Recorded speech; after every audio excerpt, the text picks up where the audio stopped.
कैसे हैं आप सब लोग। मैं हूं शिखर। ये है मेरा चैनल एडिट इन मिनट। मैं आपको इस चैनल में कुछ एडिटिंग सॉफ्टवेयर्स के बारे में बताने वाला हूं, जैसे Adobe Premiere Pro, After Effects, Photoshop, Lightroom और कुछ mobile editing softwares, Adobe Rush, Lightroom and PicsArt. और अगर आप इंटरेस्टेड हैं इन सारे सॉफ्टवेयर्स को जानने के लिए तो दबाएं सब्सक्राइब के बटन को और साथ ही साथ बेल आइकन को, ताकि मेरी हर नई वीडियो की नोटिफिकेशन आप तक पहुंच पाए।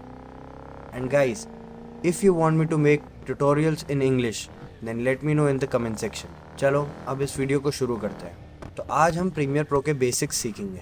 सो now let's jump into Premiere Pro. तो गाइज मेरे पास है 2020 वर्जन प्रीमियर प्रो का। आप इसे डाउनलोड कर सकते हैं क्रिएटिव क्लाउड से। मैं लिंक दे दूंगा डिस्क्रिप्शन में। तो जब प्रीमियर प्रो खुलेगा तो आपको कुछ ऐसा दिखाई देगा, और ये सब मेरे प्रीवियस प्रोजेक्ट्स किए हुए हैं। तो अब हमें डायरेक्टली जाना है न्यू प्रोजेक्ट में। तो अब यहाँ पर को हम लिखेंगे ट्यूटोरियल 1।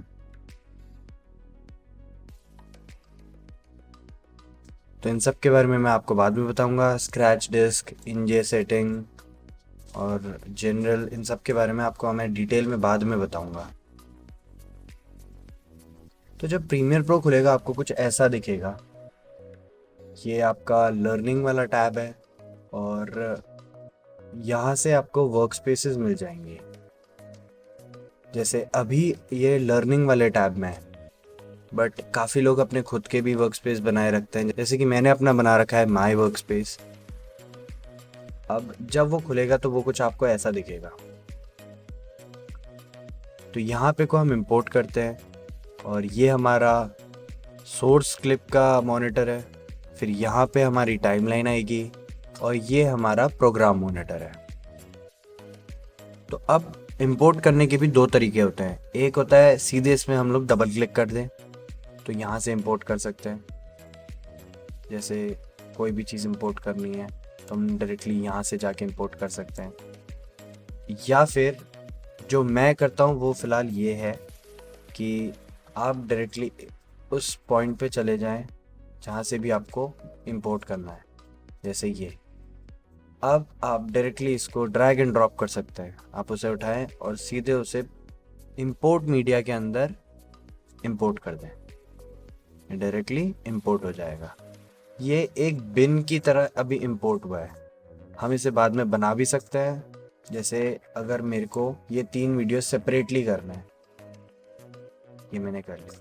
तो अभी ये तीनों अलग अलग तरीके से इंपोर्ट हुआ है। ये एक बिन की तरह हुआ है। ये इसलिए बिन की तरह हुआ है क्योंकि मैंने पूरा फोल्डर को इंपोर्ट किया था।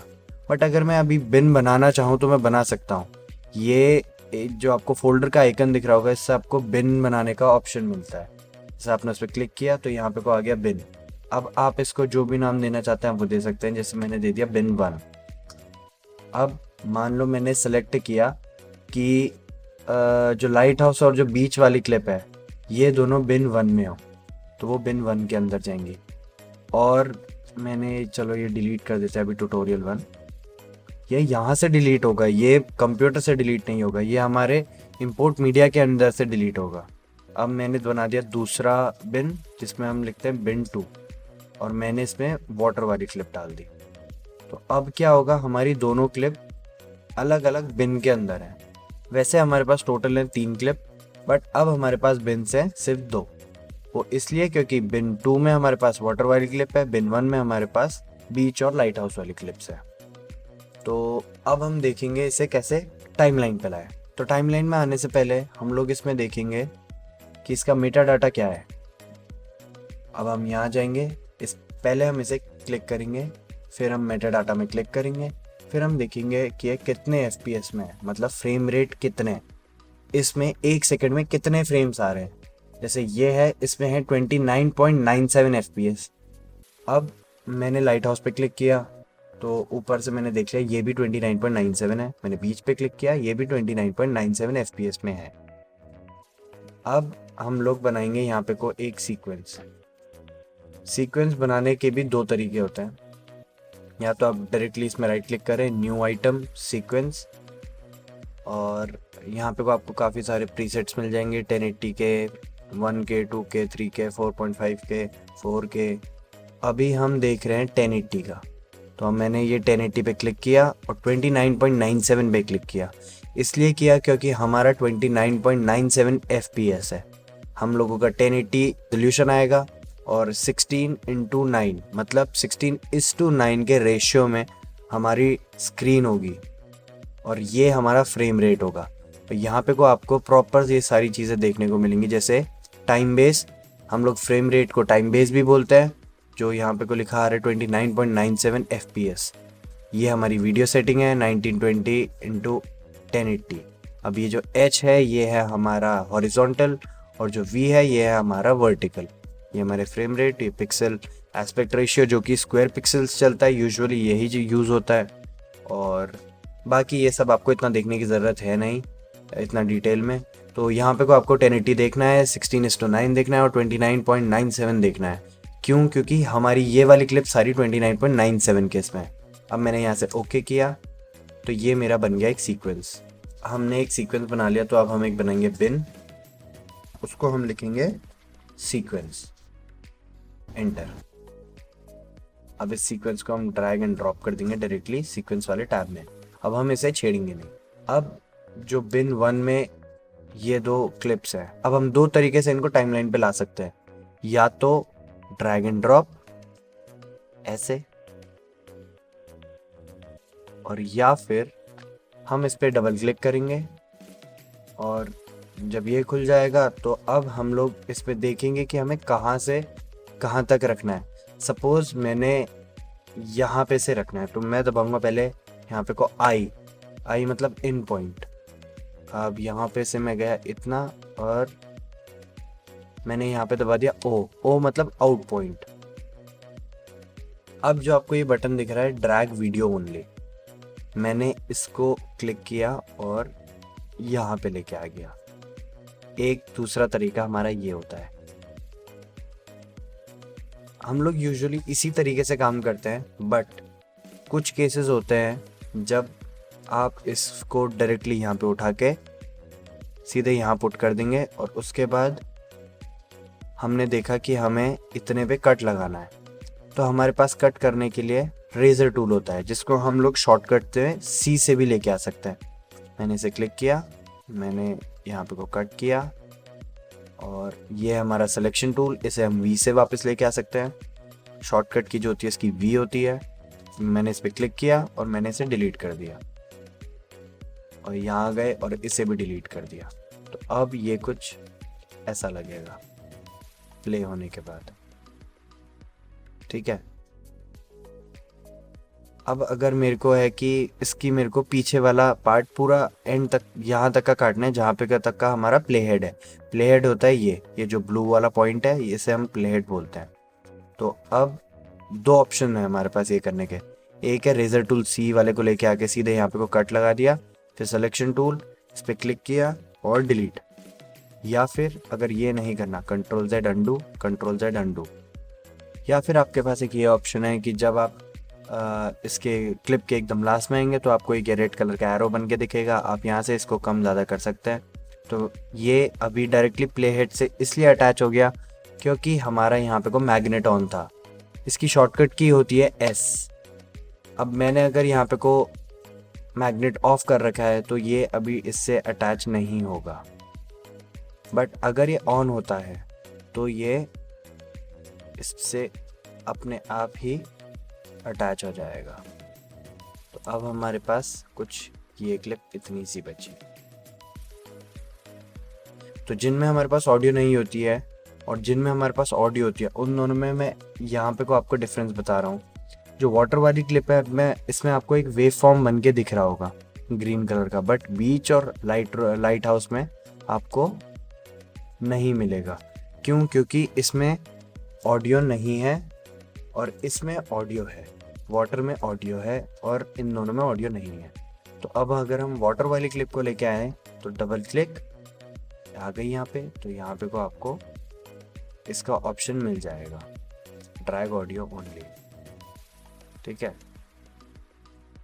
बट अब मैं आपको बताता हूँ इस पे हमें क्या करना है। यहाँ पे को मैंने लगाया आई पॉइंट, यहाँ पे को मैंने लगाया ओ पॉइंट। बट अब अगर मैंने इसको डायरेक्टली स्क्रीन से ड्रैग करके यहाँ पे रख दिया तो ये दोनों को लेके आ जाएगा, ऑडियो को भी और वीडियो को भी। बट अगर हमें सिर्फ वीडियो चाहिए तो फिर मैं drag video only pay click करूँगा और ड्रैग करके नीचे ले आऊँगा। और अगर सिर्फ ऑडियो चाहिए होगी तो फिर सिर्फ ऑडियो को नीचे ले आऊँगा और ऑडियो को रख लूँगा। तो अब मैं आपको बताता हूँ कुछ पैनल्स के बारे में। इसको हम बोलते हैं timeline. This is our timeline. तो ये हमारा वॉल्यूम मिक्सर। तो यहाँ पे से हमें पता चलेगा कि हमारा वीडियो कितनी वॉल्यूम पे प्ले हो रहा है और वॉल्यूम है भी या नहीं।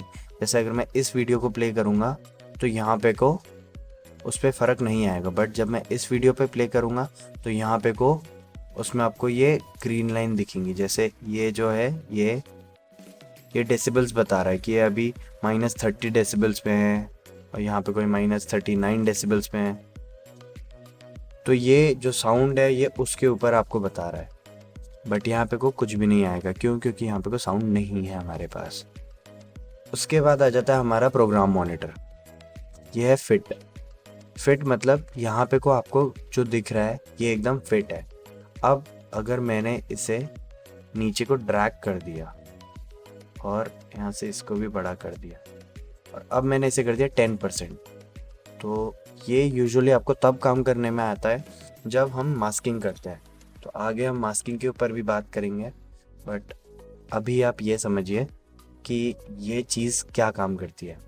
अब ये 10% पे है, अब 25, 400 ये जूम कर लिया और ये जूम आउट कर लिया। अभी हम रखते हैं इसे फिट पे। अब दूसरी चीज़ है ये हमारे टोटल टाइमलाइन की लेंथ है। ये जो हमारा टाइमलाइन है, अगर मैं इसे यहाँ पे को छोटा कर दूँ, अगर मैं यहाँ पे से इसको ट्रैक करके यहाँ पे ले आऊँ तो फिर ये बचेगी इतनी, मतलब 27 सेकंड्स की बनी। बट यहीं पे को अगर मैं इसको ट्रैक करके यहाँ रख दूँ तो फिर ये हो गई 4 मिनट 38 सेकंड्स की। ये हमारा प्ले हेड है यहाँ पे को, ठीक है। इसे भी हम प्ले हेड बोलते हैं, इसे भी हम प्ले हेड बोलते हैं। ये है मार्कर, इसके बारे में हम आगे बात करेंगे। और ये आपको काफ़ी सारी जो चीज़ें दिख रही है वो सब इससे आती है, प्लस के आइकन से। ये हमारा एफेक्ट्स का है। ये जब हम लोग इफेक्ट्स डालेंगे वीडियोस में तो ये हमें तब काम आता है जब हम लोगों को देखना है कि पहले क्या था और बाद में क्या था। इस पे भी हम बात करेंगे आगे। और ये है कंपैरिजन व्यू। जैसे हम लोग जब आगे जाके कलर करेक्शन करेंगे, कलर ग्रेडिंग करेंगे, तो हम उस पर चेक करेंगे कि हमारी पहली वाली क्लिप दूसरी वाली क्लिप से मैच कर रही है या नहीं कर रही है। फिर ये है हमारा पर एक फ्रेम का स्क्रीनशॉट निकालने का। ये हमारा सिर्फ एक फ्रेम को स्क्रीनशॉट एक्सपोर्ट करके दे देगा। फिर ये हमारा गो टू आउट पॉइंट, जो हम लोग ओ और आउट लगा रहे हैं वो हम लोग टाइमलाइन पे भी लगा सकते हैं। फिर ये हो गया स्टेप फॉरवर्ड, एक फ्रेम आगे जाएगा। ये प्ले पॉज का बटन, ये एक फ्रेम पीछे जाने का बटन, ये इन पॉइंट में जाने का टूल है। और ये हमारा मार्क आउट का है, ये हमारा मार्क इन का है, ये मार्कर्स, और ये काफ़ी सारे हैं। और यहाँ से हम लोग जब लाइव रिकॉर्डिंग करते हैं, मल्टी कैमरा रिकॉर्डिंग जब हम लोग करते हैं तो ये उसमें काम आता है। बाकी इसमें आपको काफ़ी सारी सेम चीज़ें दिख रही होंगी। तो ये था हमारा प्रोग्राम मॉनिटर। और अब हम लोग देखते हैं कि हम लोग क्या क्या कर सकते हैं। हम लोग इसको अनडॉक कर सकते हैं। जैसे अगर हम लोग ड्यूअल मॉनिटर रख रहे हैं तो हम लोग सेकंड मॉनिटर पे इसको रख सकते हैं डायरेक्टली, बट अभी हमारे पास है नहीं तो हम फिलहाल इसे वापस यहीं पे ही रख देते हैं। और अब आ जाते हैं हम लोग सोर्स मॉनिटर पे। सोर्स मॉनिटर भी सेम चीज़ है, बस फ़र्क इतना होगा कि ये एक पर्टिकुलर वीडियो का होगा। पर्टिकुलर वीडियो मतलब जो भी हम, जैसे अभी ये वाला वीडियो है, वाटर वाला वीडियो अगर मैं ले लूँ, जब हम लोग इसमें डबल क्लिक करेंगे तो ये आपको देखने को मिलेगा। अब ये जो प्ले हेड है वो सिर्फ इस वीडियो में चलेगा, सिर्फ इस वीडियो का प्ले हेड है। बट जो हमारा प्रोग्राम मॉनिटर होगा उसमें आपको पूरी टाइमलाइन का मिलेगा, उसमें आपको इसका मिलेगा। जितनी भी आप लेंथ रखोगे, जैसे अगर मैं यहाँ नीचे अगर मैं चेंज करता हूँ, जैसे अगर मैंने प्ले हेड रख दिया यहाँ पे, तो मेरा प्ले हेड है इस टाइम पे 24:11 पे, तो वो भी यहाँ पे 24:11 हो जाएगा। अगर मैंने रख दिया 8:3 पे तो यहाँ ये भी 8:3 हो जाएगा। बट यहाँ पे को कुछ अलग सीन रहता है। यहाँ पे क्या होगा कि ये जो होगा ये सिर्फ एक पर्टिकुलर सिंगल शॉट का बताएगा, तो बाकी इसमें सारी चीज़ें सेम होंगी, बस फ़र्क इतना ही होगा कि ये एक शॉट का बताएगा और ये पूरी टाइमलाइन का बताएगा। बाकी इसमें भी वही सारी चीज़ें हैं, फिट, 10%, 100, 75। ये जो आपको दिख रहा है फुल, हाफ और 1/4 का, ये आपको दोनों विंडोज़ में मिल जाएगा, फुल, हाफ, 1/4। तो ये इसलिए होता है कि जैसे अभी हमारी वीडियो क्वालिटी फुल में चल रही है, बट सेम चीज़ अगर मैं आपको दिखाऊं हाफ में करके, तो वो कुछ ऐसी दिखेगी। Can you see the difference? अब ये कोई हमारे वीडियो की क्वालिटी लो नहीं हो रही है, ये हम लोग तब यूज़ करते हैं जब बहुत हाई क्वालिटी की फुटेज हो, जैसे 4K फुटेज है, तो फिर उस 4K फुटेज में हम लोग 1/2 कर सकते हैं अगर हमारा पीसी लैग कर रहा है। तो ये कोई वीडियो की फाइनल आउटपुट की रेजोल्यूशन चेंज नहीं करेगा, ये सिर्फ हमारे प्लेबैक की स्पीड को चेंज करेगा। अगर वो फुल पे नहीं चल पा रहा है तो हम लोग 1/2 या 1/4 कर सकते हैं। तो मेरे में अभी फ़िलहाल इसलिए प्रॉब्लम नहीं आ रही है क्योंकि ये बहुत बेसिक सा और छोटा सा वीडियो है और ये 1080p का है। बट यहाँ पे को अगर मैं 8K डाल दूँ तो मे बी पॉसिबल कि ये यहाँ पे को इतनी जल्दी रेंडर ना हो। तो अब हम लोग आ जाते हैं अपने प्रोजेक्ट विंडो पे। तो अब यहाँ पे को आपको इतनी सारी चीज़ें देखने को मिल रही होंगी, मीडिया ब्राउज़र, फो इफेक्ट्स, मार्कर्स, हिस्ट्री। जो प्रोजेक्ट विंडो है इसमें आपको जो जो चीज़ें आपने इंपोर्ट करेंगे वो सारी देखने को मिलेगी। अब इसमें इसके अलावा ये है लिस्ट व्यू, ये है हमारा आइकन व्यू। अब इसमें हमारे आइकन्स आएंगे, जैसे इसमें हमारा थंबनेल आ रहा है, अब यहाँ पे को वो थंबनेल नहीं आएगा, ठीक है। अब दूसरी चीज़, जैसे जैसे आप ये खोलेंगे, जैसे मैंने अगर ये बिन खोला है तो फिर वो यहाँ पे कोई एक और विंडो खोल देगा ऊपर पे, तो अभी इसे बंद कर देते हैं। फिर आया हमारा मीडिया ब्राउज़र, तो यहाँ पे से आप ऐसे ही बस ब्राउज़ कर सकते हैं कि आपको यहाँ से कोई इसे यूज़ करता है नहीं, बट अगर आप चाहें तो आप यूज़ कर सकते हैं। फिर आ जाते हैं हम इन्फो पे, तो ये तब आएगा जैसे मैंने अभी इस पर क्लिक किया तो ये अब इस वाले की वो बताएगा इन्फॉर्मेशन। फिर मैंने इस पर क्लिक किया तो फिर ये आपको इसकी इन्फो बताएगा। फिर आगे हम लोग इफ़ेक्ट्स पे, तो ये है हमारा मेन टैब जिसमें हम लोग इफ़ेक्ट्स का काम करते हैं।